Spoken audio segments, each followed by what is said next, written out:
Imagine the courtyard of the ancient Israelite tabernacle. The desert sun is beating down on the heavy linen curtains that surround the sacred space. It was to pay a terrible penalty.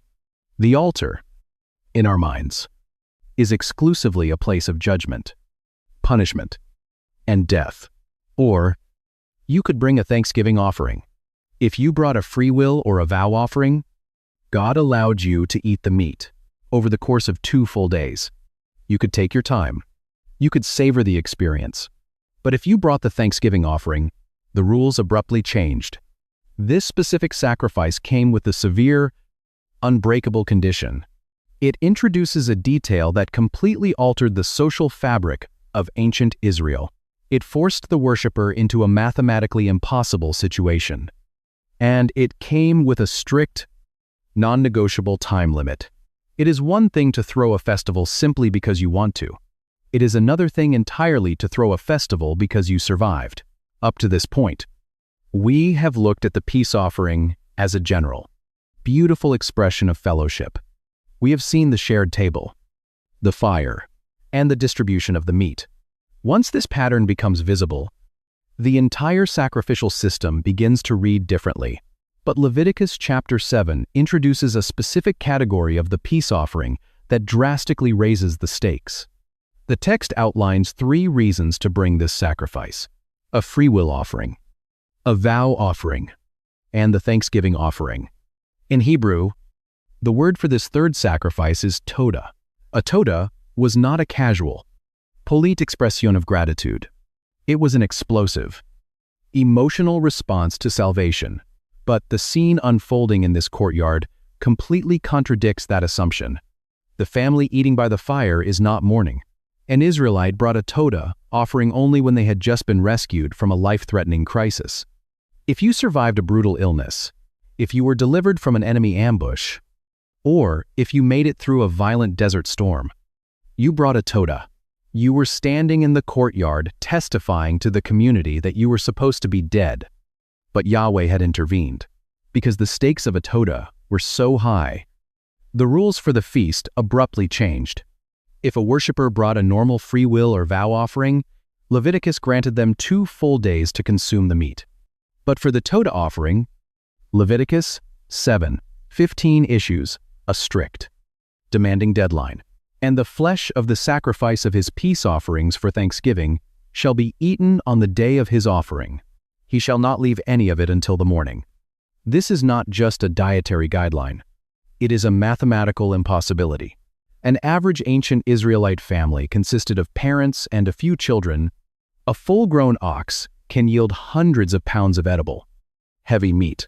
Even a sheep or a goat produces far more food than a single family can physically consume in a single afternoon and evening.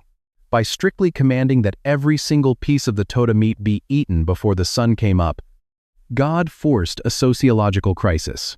They are not confessing their failures. They are throwing a festival in the presence of the Almighty. The worshiper had a choice. They could let the holy meat spoil, which was a severe offense, or they could rapidly expand their guest list. They had to go out into the streets. They had to call their neighbors. They had to run to the edges of the village and invite the widow, the orphan, the foreigner, and the poorest laborers who had not tasted meat in months. The strict deadline guaranteed that the worshiper's personal salvation became the entire community's physical salvation. You could not celebrate God's deliverance in private. Your survival had to literally feed the people around you. The toda deadline engineered a society of radical, unavoidable generosity, but human nature is notoriously selfish. What happens if a wealthy farmer refuses to share? In a harsh ancient economy, meat is money. What if the worshiper decides to ignore the deadline? What if they try to keep the remaining meat, hoping to cure it, dry it out, and hoard it for the coming winter? Leviticus anticipates this exact human instinct. The text provides a chilling warning for anyone who tries to save the leftovers. And in doing so, it reveals a profound truth about how easily we attempt to control the grace of God. Human beings are wired for scarcity. When we stumble upon an abundance of resources, our immediate, evolutionary instinct is to stockpile it. The question is not whether this event actually happened. The question is, why the writer of Leviticus placed it at the very center of Israel's worship? We want to salt it, dry it, cure it, and save the surplus for a day when the harvest fails. But in the courtyard of the tabernacle, God deliberately dismantled that instinct. Leviticus 7 delivers a severe, jarring consequence. For anyone who attempts to save the meat of the peace offering beyond its assigned deadline, the text warns, if any of the flesh of the sacrifice of his peace offering is eaten on the third day, he who offers it shall not be accepted, neither shall it be credited to him. It is tainted, and he who eats of it shall bear his iniquity. The Hebrew word used for this leftover meat is pigul. It translates to something foul, rejected, or an abomination. Consider the shock of that ruling. The animal was perfectly spotless when it was brought to the priest. The blood was sprinkled correctly. The fat burned beautifully on the altar. The fellowship meal began in total purity. But the mere act of holding onto the meat too long transformed a holy sacrifice into a severe spiritual offense. Why would delaying a meal become a sin? In a brutal, ancient economy, meat was wealth. If a wealthy worshiper preserved the leftovers of their massive peace offering, why is this family eating their sacrifice? If the altar was meant to be a place of strict judgment, they could fill their family's storehouse for months. This would allow them to bypass the vulnerable act of trusting God for their daily bread. But God was forcing Israel to remember the lesson of the wilderness. Decades earlier, when God provided manna from heaven, He commanded the Israelites to gather only what they needed for the day. Anyone who tried to hoard the manna found it rotting and filled with maggots the next morning. The peace offering follows the exact same theological architecture. You cannot hoard the grace of God. When you attempt to preserve the fellowship meal for your own future security, you are removing it from God's shared table and locking it inside your own private pantry. You are transitioning from trusting the divine host to trusting your own stockpile. Furthermore, this strict deadline actively dismantled economic oppression. It prevented the wealthy elite from bringing massive, expensive sacrifices merely to show off their piety, only to quietly preserve the meat, to increase their own net worth while their neighbors starved in the streets. The deadline forced their hands.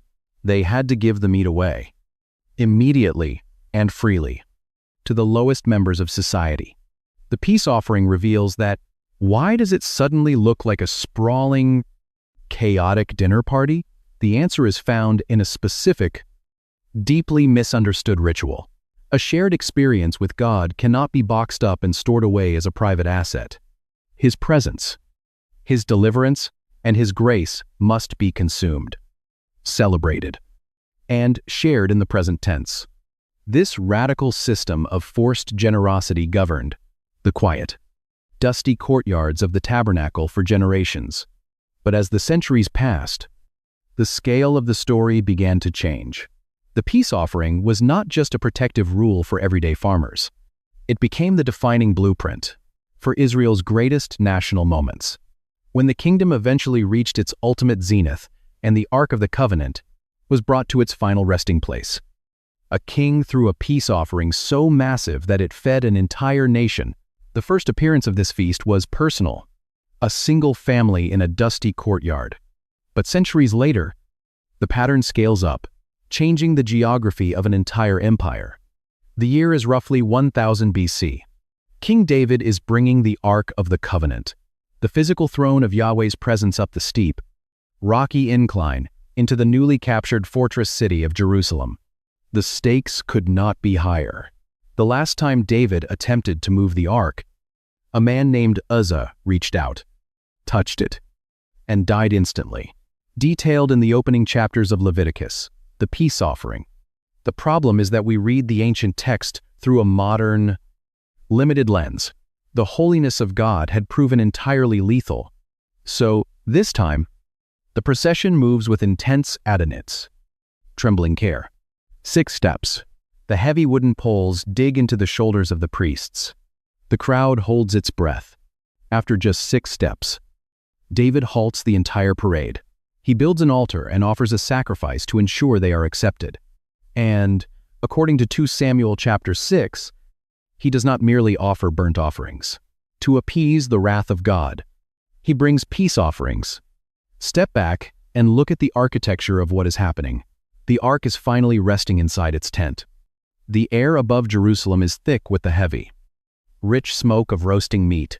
The terrifying tension of Uzzah's death is gone, replaced by the deafening sound of trumpets, shouting, and celebration. But David does not just eat this meal in private with his royal court. He takes the theological engine of the peace offering, the radical, forced generosity of the shared table, and applies it to the entire nation. 2 Samuel 6:19 records one of the most staggering logistical achievements in ancient history. The text says that David apportioned to all the people, the whole multitude of Israel, both men and women, to each a cake of bread, a portion of meat, and a cake of raisins. Imagine the sheer scale of the slaughter. The roasting. When we hear the word sacrifice, we immediately think of the cancellation of a debt. We assume the animal must be entirely destroyed, and the distribution required to feed tens of thousands of people in a single day. The smoke would have darkened the sky. The sound of the festival would have echoed down the Kidron Valley. David understands that the arrival of God's presence does not just mean military security. It means abundance.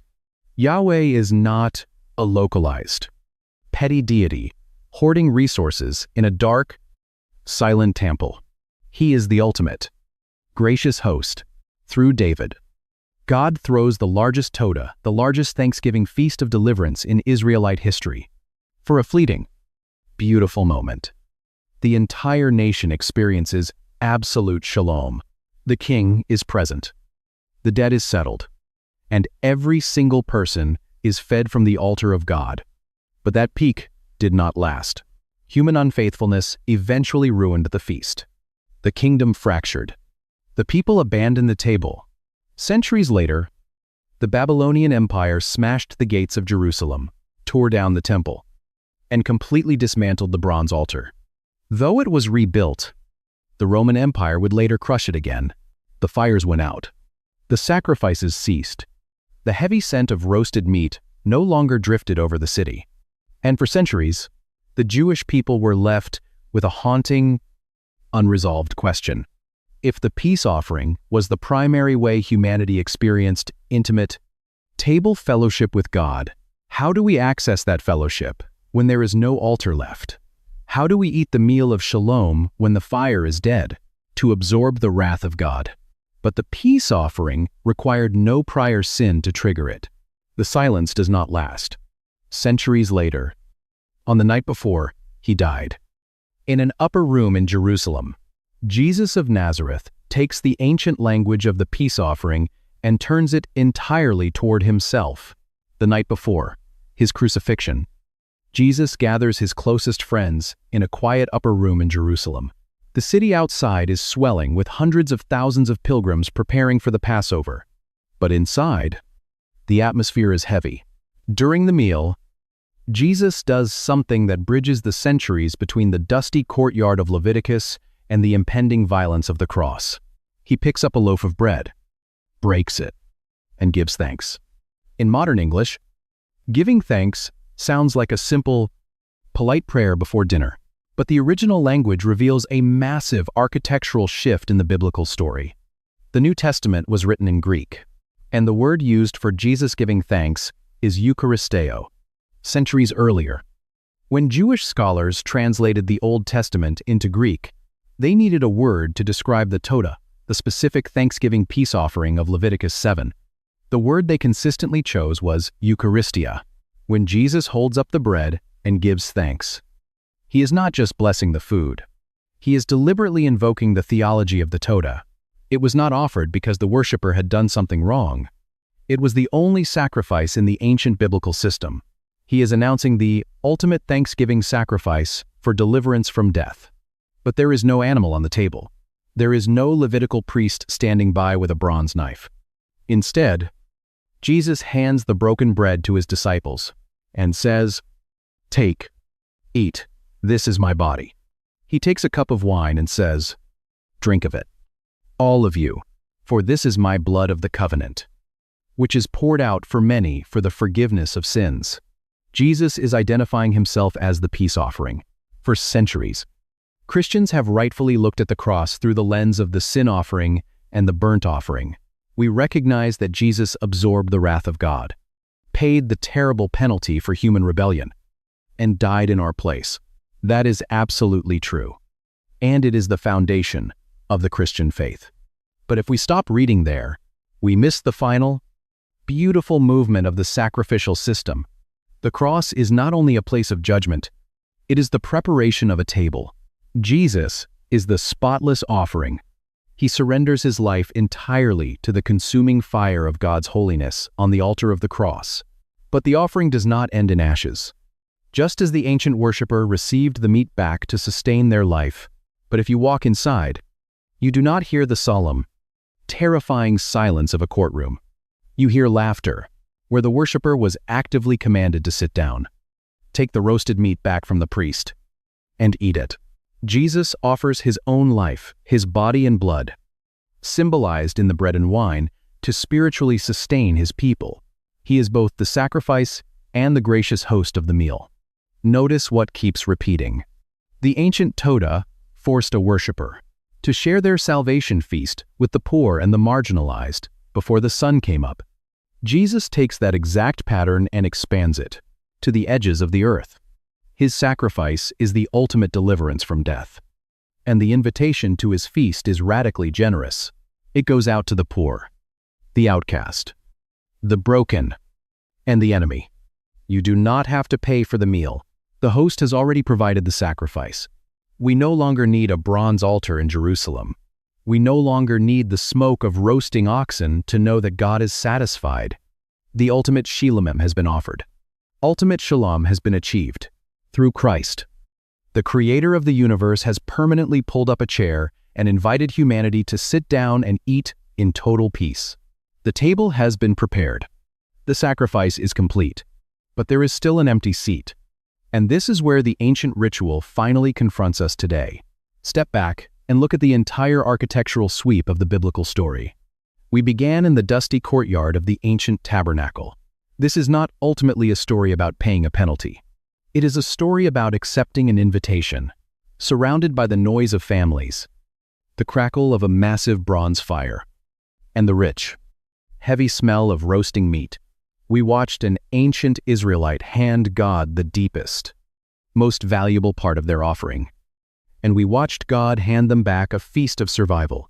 When we compress centuries of history down, three massive realities emerge. First, God's ultimate desire for humanity is not merely the cancellation of a legal debt. It is intimate, joyful table fellowship. Second, the grace of God cannot be quietly hoarded in a private pantry. It must be consumed and radically shared with the broken people around us. And third, when humanity could no longer provide a spotless sacrifice, God stepped out of heaven and provided the meal himself. This radically challenges how many of us relate to God today. If you are entirely honest, how do you view your relationship with him? When you pray, when you worship, or when you open your Bible? Are you mentally standing before a cold, distant judge? What are you carrying into your prayer life? Guilt? Fear? The exhausting belief that you must constantly earn your seat at the table? Are you trying to offer enough good behavior, enough religious effort, or enough self-hatred to appease his anger? Are you treating God like a demanding deity who only wants to punish your failures? God designed a system where his people did not just surrender their resources to him in fear. They shared a meal with him in joy. Or do you recognize that he is a gracious Father who desperately desires your joyful presence at his table? This is not ultimately a story about paying a penalty. It is a story about accepting an invitation. Jesus Christ, our ultimate Toda offering, has already absorbed the wrath, paid the debt, and secured our deliverance. The fire of God's holiness has been completely satisfied by his own blood. There is nothing left for you to burn. The only thing left to do is pull up a chair, sit down, and eat. The noisy, chaotic barbecue of Leviticus was never meant to be a permanent ritual. It was a shadow, pointing forward to a much greater, eternal reality. Today, we experience a fleeting taste of that reality every time we take communion, breaking the bread and drinking the cup with our community, remembering the sacrifice that made our shalom possible. But even communion is just a rehearsal. The Bible tells us that human history is hurtling toward one final, magnificent gathering. Yes, in the book of Revelation, the Apostle John looks into the future and sees the ultimate fulfillment of the peace offering. It is not a quiet, solemn courtroom. It is the marriage supper of the Lamb. John sees a massive, joyful table stretching across the new creation. The altar was not simply an instrument of execution. It was a shared table. God received a portion. The priest received a portion, filled with people from every tribe, tongue, and nation. They are sitting in the physical presence of God, eating the feast of ultimate deliverance, where nothing is missing and nothing is broken. The grand narrative of Scripture begins with a meal ruined by rebellion in a garden. It ends with a joyful, eternal feast in a new city. The sacrifice is finished, and the table is ready. If this study helped you see the beauty of the Old Testament in a new way, please consider subscribing to the channel and sharing this video with someone who needs to hear it. Leave a comment below with your biggest takeaway. And thank you for studying the Word with us. And the worshiper took the rest to consume with their friends, their family, and the poor. But this joyful, noisy scene creates an immediate theological problem. If this offering had nothing to do with punishing a specific sin, why was an animal dying at all?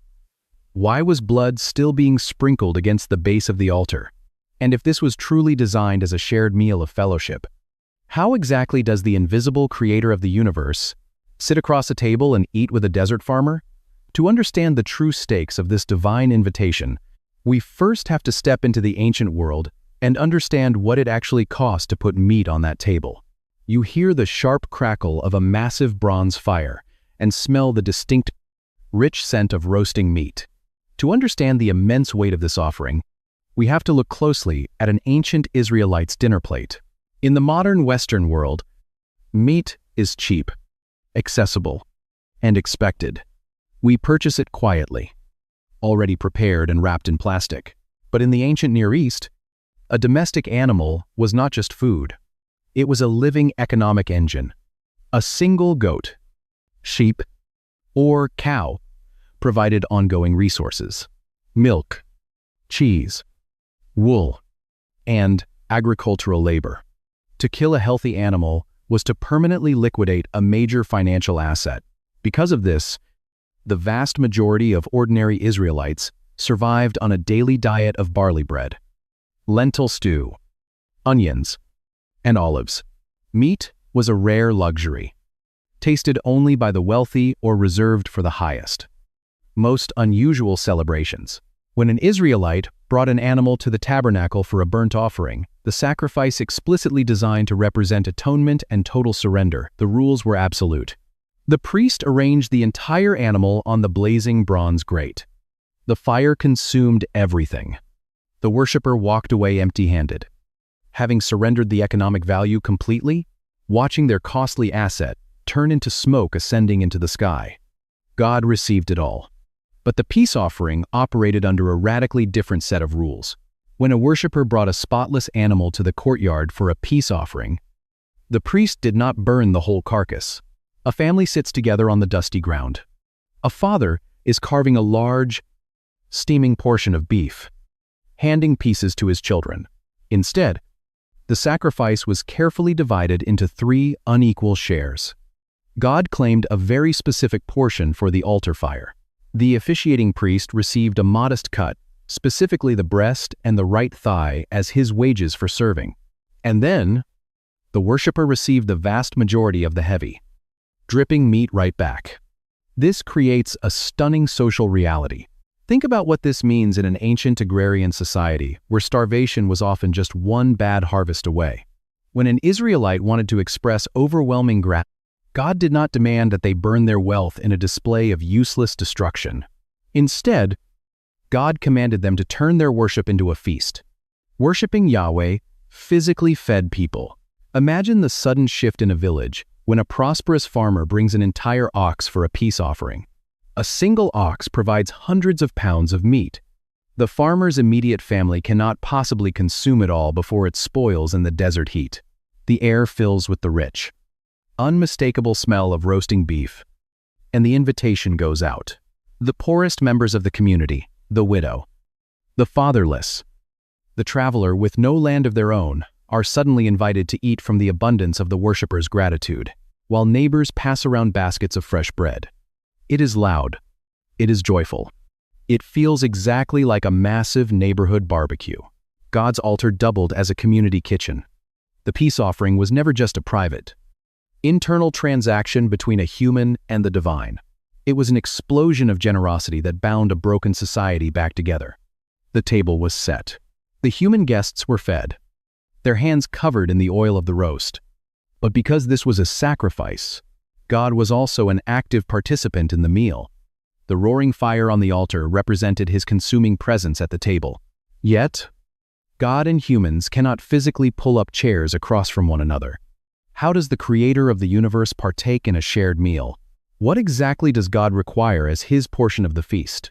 The answer lies in a strange anatomical detail that most modern readers skip right past. If you read the English translation of Leviticus, you might assume this feast is a desperate attempt to stop an argument. The Hebrew term for this ritual is zebach shelamim.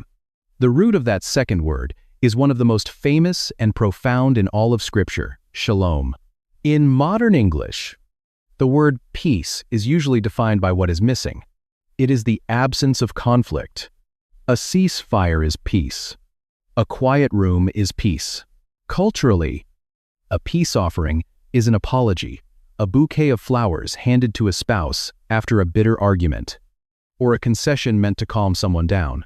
For most modern readers of the Bible, this scene feels entirely wrong. When we picture Old Testament sacrifices, we imagine a much darker, heavier reality. The English translation subtly implies that God is furious, and this offering is a bribe to keep him at a safe distance. But the ancient Hebrew concept of shalom is fiercely positive. It does not merely mean that two parties have stopped fighting. Shalom means wholeness, completeness, flourishing, and total harmony. It is a state where nothing is missing and nothing is broken. It describes a reality where relationships are fully restored and functioning exactly as they were designed to. Therefore, the shalomim is not a bribe. You do not bring this sacrifice to make God stop being angry. You bring it to celebrate the fact that the relationship is already secure. It is the physical, communal expression of absolute well-being. Before the meat can be roasted and the bread broken, the altar must be addressed. The worshiper brings the animal forward and presses their hand firmly upon its head. A physical act of identification. The animal is killed, and the priest takes the blood and splashes it against the hot bronze sides of the altar. In the ancient biblical worldview, blood represents the life force of the creature. That life belongs exclusively to the Creator. We picture a trembling, weeping sinner dragging an animal to the altar. We imagine the crushing weight of guilt, and returning it to the altar acknowledges God as the source of all existence. But then comes the division of the meal. When it is time to give God his portion in the fire, the text becomes uncomfortably graphic. God does not ask for a prime cut of muscle meat. He does not ask for a shoulder roast or a rib. Leviticus chapter 3 gives highly specific, almost surgical instructions. The priest must reach deeply inside the animal and meticulously remove the fat covering the internal organs, the two kidneys, the fat surrounding the kidneys, and the appendage of the liver. The priest places these specific internal pieces onto the blazing wood of the altar. The fire consumes them entirely. A thick, heavy smoke rises into the desert sky. This, the text declares, is food, an offering made by fire, for a pleasing aroma. God has taken his seat at the table. To a modern reader standing in a brightly lit grocery store, handing God the suet, the kidneys, and the internal fat sounds bizarre. To our modern sensibilities, it sounds like the discarded scraps of a butcher shop. If God is the honored guest at this sacred barbecue, why does he bypass the nourishing meat? Why does he specifically demand the internal fat and the hidden organs? The answer is completely lost in our modern diet. But to an ancient Israelite, it reveals exactly what God values most from his people: the sharp flash of a priest's knife, and the blood spilled to appease an angry, demanding deity. To understand the strange anatomy placed on the altar, we must forget everything modern culture tells us about food. Today, we trim fat. We discard it. We view it as a dietary enemy or a cheap byproduct.